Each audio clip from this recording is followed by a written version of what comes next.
egoFM Backstage mit Gloria.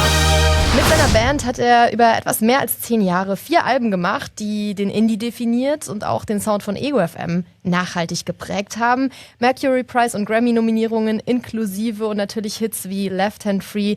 Mit diesen Songs sind All J dann auf einmal aus ihrer Nische ins Scheinwerferlicht gestolpert. Nach dem letzten Album The Dream hat Sänger Joe Newman sich jetzt seinem Soloprojekt gewidmet und sein Album The Canyon, das schlägt auch musikalisch eine neue Richtung ein. I'm glad to have him on the show today. Welcome, Joe.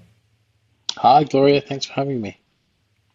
You're now making music as JJerome87. We have to say that in the beginning, of course. And we're really looking forward to your new album. We're happy to listen to a few songs on the show of The Canyon as well. It's been a while since we had you on the program here at egoFM. How have you been? Yeah, no, I've been great. I'm kind of living on a high really at the moment. I've spent the last couple of years writing this album, and it's slowly worked its way out into the world, and now after 3 singles being released and an album being out in about 2 weeks, I'm feeling very excited. Yeah. And also congratulations on becoming a father, which was Oh, also, thank I you. think, a very big moment in your life. Yes. It was a huge moment. Yeah. It's that was back in 2021. My partner and I had a daughter, and it completely turned my life upside down in an amazing way.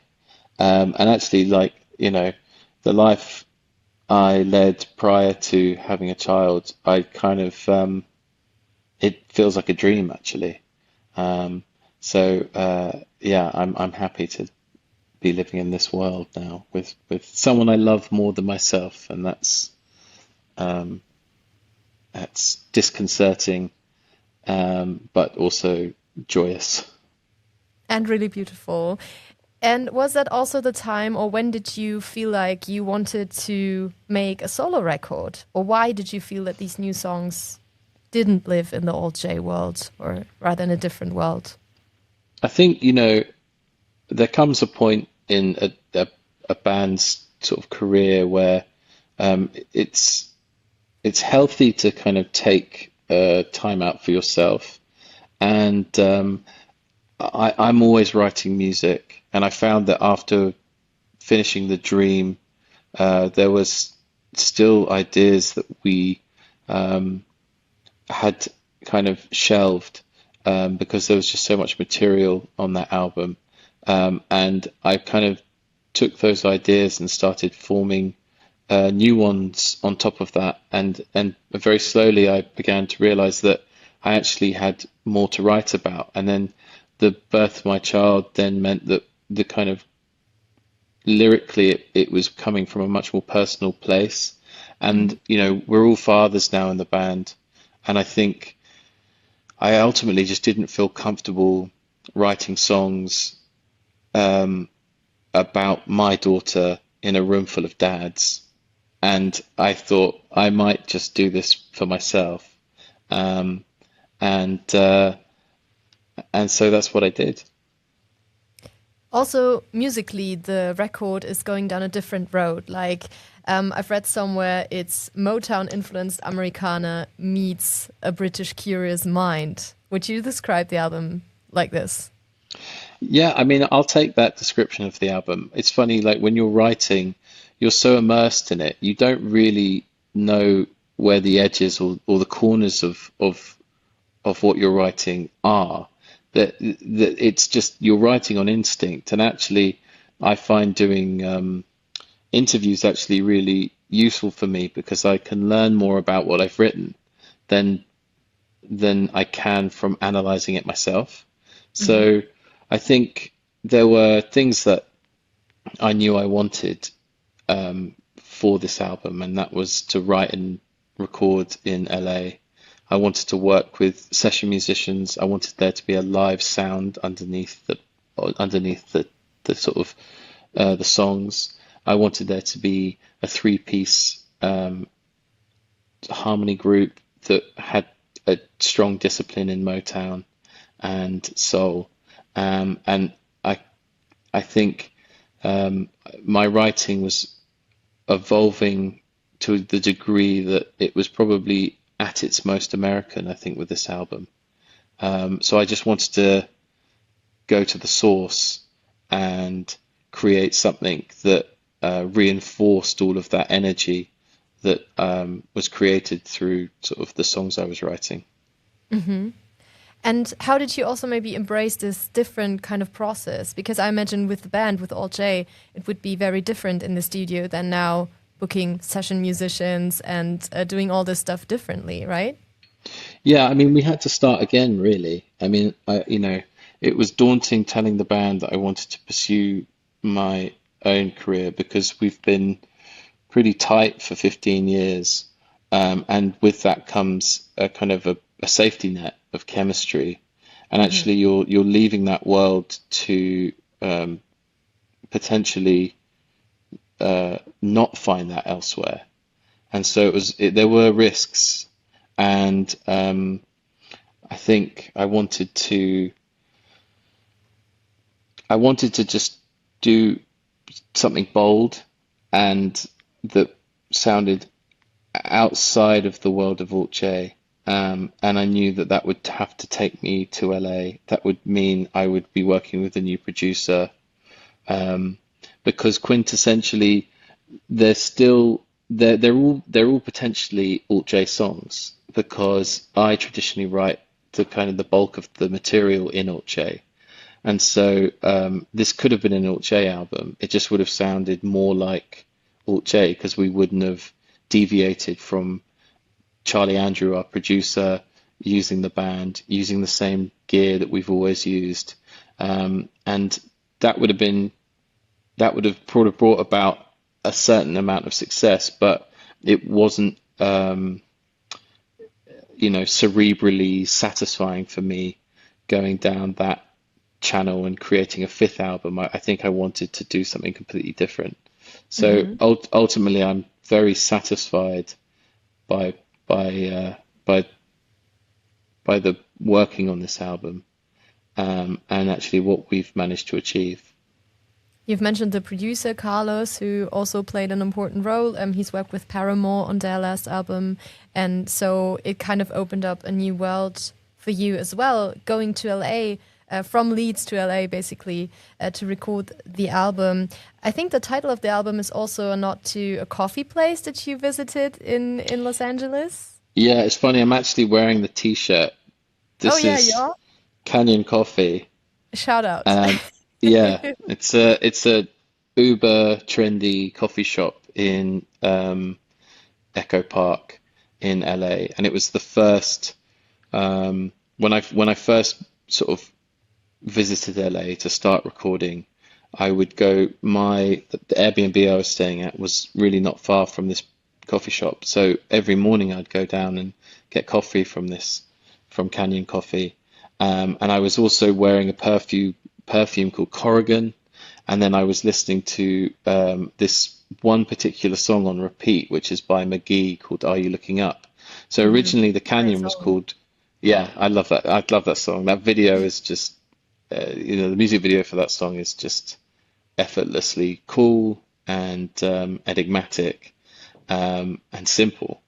But so I was wearing this perfume, I was going to this coffee shop, I was listening to this song. And so originally the album title was called Corrigan Canyon, Are You Looking Up?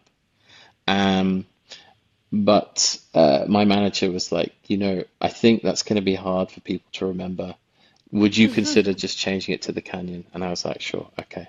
So, in a funny way, I've just named it directly after the coffee shop that I visited on that first recording session. But it also, as the album went on and we kind of started figuring out what the album looked like visually, the Canyon became a much bigger concept, sort of like for these songs. So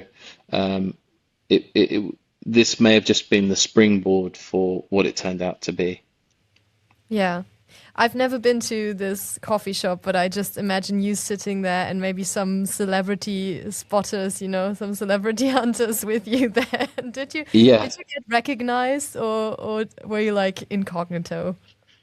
No, I've always been, we've always had the balance of our success, you know, really, you know, perfect, I think. I've never been, I rarely get recognized. And people don't know who I am. I may, if I'm talking to someone that doesn't know me and they ask me what I do and I say I'm in a band and they ask what band it is and I say Alt J, there's this high chance they'll know the band. But it's always fun because they have no idea who I am until I tell them. So that means I rarely get recognized, like maybe once a year. It's just, and it's such a, I wouldn't want to change that because I don't, the kind of trappings of fame have no have no value. And I know people who are much more famous than I do, and the way they live is kind of this public um, prison almost. And I wouldn't feel comfortable living like that. And I actually don't write the kind of music that would garner that kind of attention. I don't have the face for um, relationships with brands or anything like that. So I kind of just live through the music, and it's the only thing I love to do. I love to write. I love to write music, and so I continue to do that. And yeah, my success essentially allows me to write the next album, and that's an absolute dream for me. And that's great. And in LA, I imagine the world of fame and Hollywood, of course, of film is very present as well.